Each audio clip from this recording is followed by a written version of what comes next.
की पुष्टि होती है। इधर दरभंगा में न्यूज 18 की खबर का असर हुआ है। कोर्ट के आदेश के बाद LNMU यानी कि ललित नारायण मिथिला यूनिवर्सिटी का डाटा सेंटर खुला है, जिससे ललित नारायण मिथिला विश्वविद्यालय के स्नातक फाइनल ईयर और स्नातकोत्तर के करीब 85,000 छात्रों के करीब 3 महीने से लटके परिणाम प्रकाशन का रास्ता उनका साफ हो गया। दरअसल LNMU और निजी कंपनी के डाटा सेंटर में अनुबंध को लेकर विवाद चल रहा था। करीब 3 महीने से विश्वविद्यालय के डाटा सेंटर में ताला बंद था, जिसकी वजह से करीब 85,000 छात्रों का रिजल्ट अटका था। इसे लेकर विभिन्न छात्र संगठनों ने लगातार विश्वविद्यालय में आंदोलन किया। न्यूज 18 ने इस खबर को प्रमुखता से दिखाई। अब कोर्ट के आदेश के बाद छात्रों को राहत मिली है। पहले भी हम कहते रहे हैं कि 30 दिसंबर तक हम लोग छात्र हित में रिजल्ट निकालेंगे। डाटा सेंटर खुल गया है, वो काम कर रहे हैं। मुझे लगता है कि ससमय वो रिजल्ट हो जाएगा और अब छात्रों को इसकी चिंता करने की जरूरत नहीं है कि उनका रिजल्ट प्रकाशन नहीं होगा, क्योंकि माननीय उच्च न्यायालय का आदेश आ गया है। तो उनकी जो समस्याएं थी वो भी समाप्त हो गई है। मुझे भी अब सारा डाटा मिल जाएगा।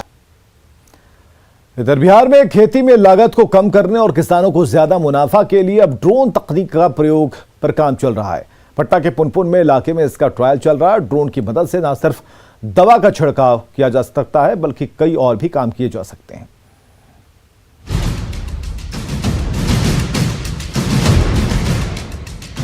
अब तक इस तरह के ड्रोन का इस्तेमाल निगरानी या सुरक्षा के लिहाज से शर्तों के साथ किया जाता रहा है, लेकिन अब इसका इस्तेमाल कृषि को बढ़ावा देने के लिए किया जा रहा है। बिहार में भी अब कृषि में ड्रोन का इस्तेमाल होगा, जिसका ट्रायल रन पटना के पुनपुन में किया गया।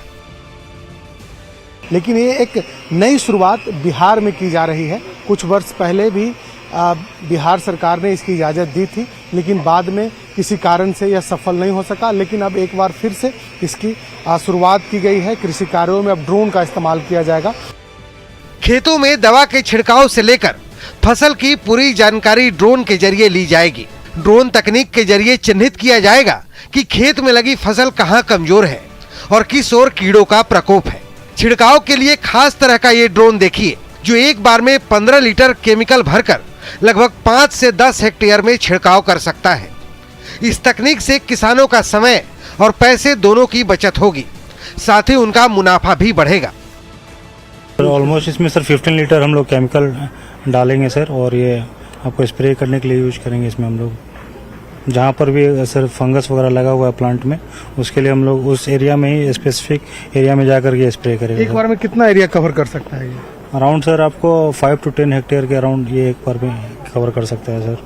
कि हमारे बिहार में लेबर का बहुत ज्यादा प्रॉब्लम हो रहा है और खेती एक्सपेंसिव हो रही है, तो कम कीमत पे ये दवा का छिड़काव होगा। जैसे आपने सही बताया कि जहां बीमारी रहेगी वहीं स्प्रे होगी। अभी क्या होता है कि हम लोग अगर पूरा एकड़ में तो पूरे एकड़ में दवा यूज करते हैं, तो मान लीजिए अभी आप 1 लीटर दवा यूज करते हैं, उसमें 100 ग्राम दवा में ही आपका काम चल जाएगा। मतलब आपकी एग्री इनपुट की कॉस्ट बहुत कम हो जाएगी और बीमारी अर्ली स्टेज में पता करके छिड़काव कर देगा।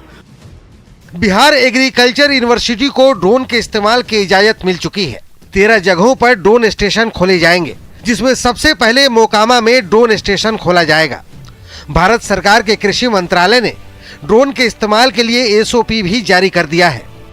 ड्रोन टेक्नोलॉजी नई टेक्नोलॉजी है, बिल्कुल नई टेक्नोलॉजी है। रिसेंटली कृषि मंत्रालय के द्वारा इसका SOP भी निर्धारित किया गया और उसको रिलीज किया गया है।